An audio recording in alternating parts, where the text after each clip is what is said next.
o te whatalo fo ile mai monga lo tia tutu lo mai se whapaponga neo mena te tupu i Samoa whonga ina wala no for Silfia. Mo moli se tu alalo le fionga le te fono le bang fo whai le whatu tue le tu Samoa watasi le fionga la uli le mai le toa le au te pola te vau Force Smith. Anga ile mata ngā ruenga e tu sama le whatinonga o lātu tute o se whapaponga le nei. Ea ma whapaleni. O le whesili. O ai la to e lafo upu mamafa o na tawhia le maloka. A o ai e lafo upu mamafa e whaasa o loto mwhaasa o te fo I fafu. La e mori mau le tunu. E inisio la to e tūnga atu le la tau sauninga. Na whai a tau, whai a fia me, whai le whaaspati. A la le mena tupu. A watu fo I tail whamsinonga le lava mau. Le tai lava mena whaatino to e whaasa o loto to e fo I leng whaasalanga. A o ai la tau na e si o ai la to sapai o ai la to toso ya o tu ala lo masani ale lo viso leo o ale fo mai tau ya le fo kaloka nisi na la to faia nisi o fa mtalanga atino peltu la fono ai a fe ala awana I fai pito tasia ma se tau ya ma pui vaenga o ai lava wa soli tu la fono fai la metonu atino tu la fono ai le vai atu I tangata na lafo upu maleanga upu mamafa upu mamaswa upu na lafo mai fo ia mato le ai ia masemeta si o fai o mai tau na Samoa ma o tu ala lo fo na e batu pea le ofiso leo la ngai le fo I de upu le batu tala yo o e mai tau Samoa mai tau lauru fo mai tau ngalu fo isa le murianga ilo ia se me o to lilo ila lo le la mai tau le tunu Fatino nga luenga alfa maoni marsao ato toa tu so ala tu la fono. Inisio tato tala ua fatu esele no zipe po le Samoa Observer anga ile official fono e tawalantu lea ile fionga le sui fong petala ile fionga awa pa au muli pola alo itafua I tau manga o le neimata o pu o leolo o wha mawina ai le wha salaunga I le aso lua suma le balo le newspaper po le Samoa Observer ua wha ingoina o le editorial board leolo o ta ua ai nisi o la fonga ma nisi o saunoanga ua ta ue le official fono o ni saunoanga wha aluma luma ma ua ta uleanga ina ai le tamari anga o le sui fong petalai na tui natu se tusi le fionga ia tau le papa Brenda Hela natu ta wala antu lea anga ile newspaper le Observer ma fautu ina ai nisi o lato wha salalunga wa tangia malafo ia ai le tulanga wha pe e pi o mara soli tula fono le whatinongo le tulanga e pi o na lofo ia I pea ma whaunga ine le fionga sui fonga pitalai a seta le malo tele nisi o tulanga na la ngā pe na whaalia le Samoa Observer ilana lo minga le ile aso dosu malevalu o le masina se vai antu nei e whaasanga le sui fonga pitalai I ta ina tusiatu ia le fionga tau le papa Brenda Heda la tuma whamanatu iai o lo manino tulanga fono e pei ona ia le fono au fai tulanga fono tasiva o no o e wha au I to finga le ngata o le fonga pitalai ma le sui fonga pitalai papea fo'i ia tulanga o tutongi ma whaamnianga po benefiti e tu ina tau mo ia to finga sau no ia le fionga tau le papa ina na tusin tu ina antu ia polo ina ma whauntua ina ma tu ina antu se whaamtalanga I le newspaper Samoa Observer ina ia whaia se whaato e senga I lunga le lanto newspaper whaapito I luma front page I le aso mua le masina nei ulai ma lanto tau tino ai e se sea lanto tua inga mai le whaavaia upu na lanto la ina a leo lea tau ona to tongi se taso se leni luas fulwafe mo le settlement po sala pulenga au le tuina tu le mata upu I se tulanga I lumo le fams nonga na mai tau ina ia le fonga ina pe le whaala wiloa leo o le whaatu e senga a le newspaper Samoa Observer ma lanto tau tino ai e le moni tua inga ma whaamtalanga na lanto whaia o whaamtalanga tau whaaleanga ua whaaleanga ina ai le swafo le suipong talai na lato ta ua fo ilo lato whatamala I le whaatinoina o leo lato suenga e lato te mala mai I le tūlanga e peona iai le tūla fono le fono au fai tūla fono le na whamobina I tasiva o inisio tatu tala mai le tūlanga e peona iai le ma si I atu ma le awa I atu ai o le tatu au ta alo le Samoa I tutongo palau I leo lo fatino ai disi o te alonga o le mini games o leo o whaamanino mai e le fionga le taitai malanga le fionga le ia tau le Sir Jerry Brandt o ia leo lo avea ma taitai malanga le tatou au masii ua 5 le a whae o te ua whainga o pine leo ua maua le au ta aloa Samoa mai ta alonga SS iwa leo lo o tawa ai o se tūlanga mata ina lea e peo na whina wina ma moli ma wina le whinau leo alo matama whanau o lea tunu o lo o whai masui o lea tunu I ta alonga o lo whaatino I nei palau o lo tūlanga mua peta hiti le whaatūlanga o lea whainga o lato pine so o hai lea Samoa le tūlanga lua leo o whaamawina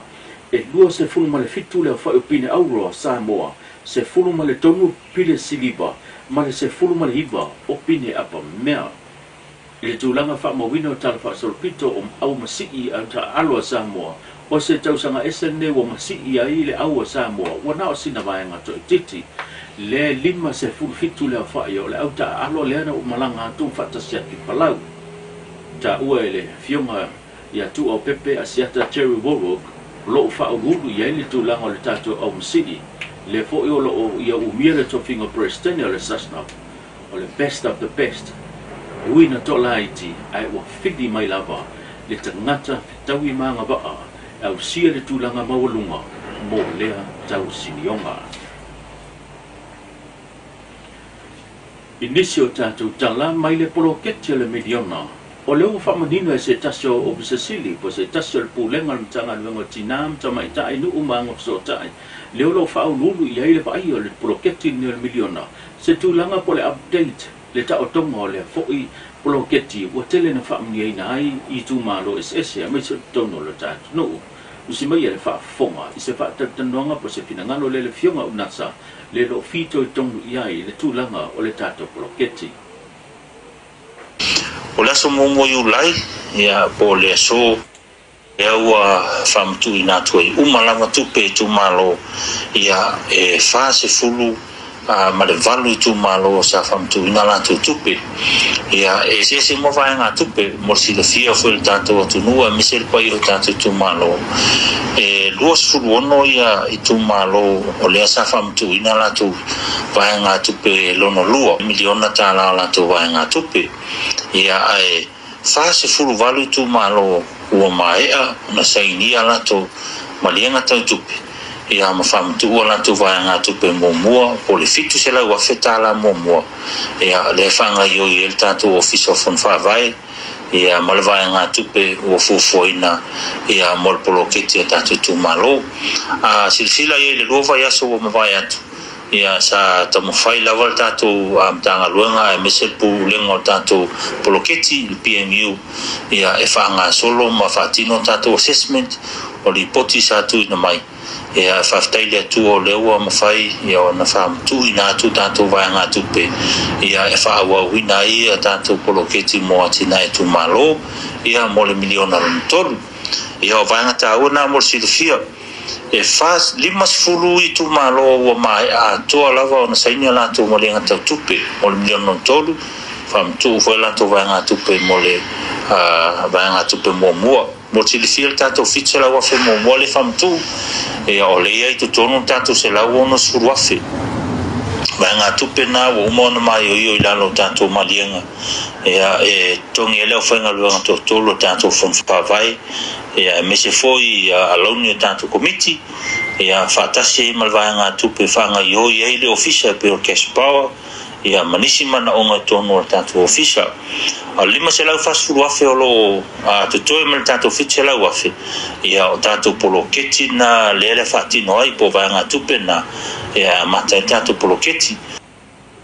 ma le tātou tala muli mai le ofisa whainga panota I le tāpu ni alo I a lea o le periota mo le restalaina le malo le antunu o mo le whainga panota o loma nei o lewa whaamawina e sidia ma le se furu lima afe le au whae le malo le antunu e le restalaina mo le whainga panota tu se le ma le se furu lua pasene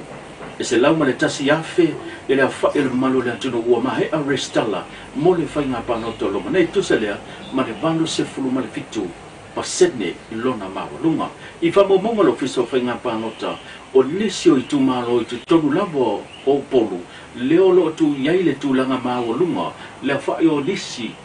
o ia I tu malo ele ma whai o na resta laina ele malo le tunu mo le whainga pānota fa mo monga lava ia o leo ua whai loa I lo fiso whainga pānota o le tu malo whaleata numero tasi numero lua male numero tolu I tu malo I o whaleata leo lo pa uma wa lalo ai le whai o le tunu o lo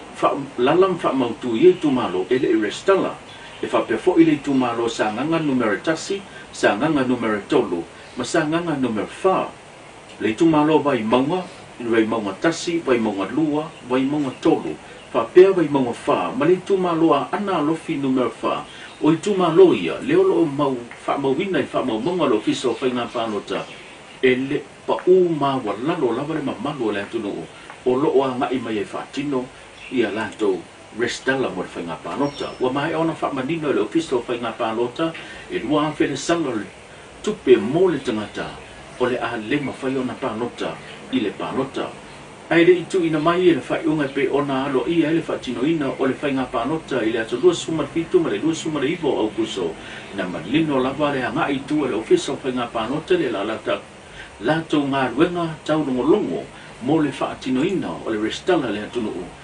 leana tu ina tuai le avanoa I so se isi lava I tu malo I se le ngato tu mo neima le motele I salapai ina ia nga iane e whaatino le whainga palota o tonga pe ona tanto whino e le nei tae au tu li tamai e fiafia na le isa whapoponga me le fionga le lua ame sene o le ngalo ea le tanto o nanga live stream fitu tolu whawha o no li maono wala o mai mo sesi fatala noanga manuia le nei aso soifua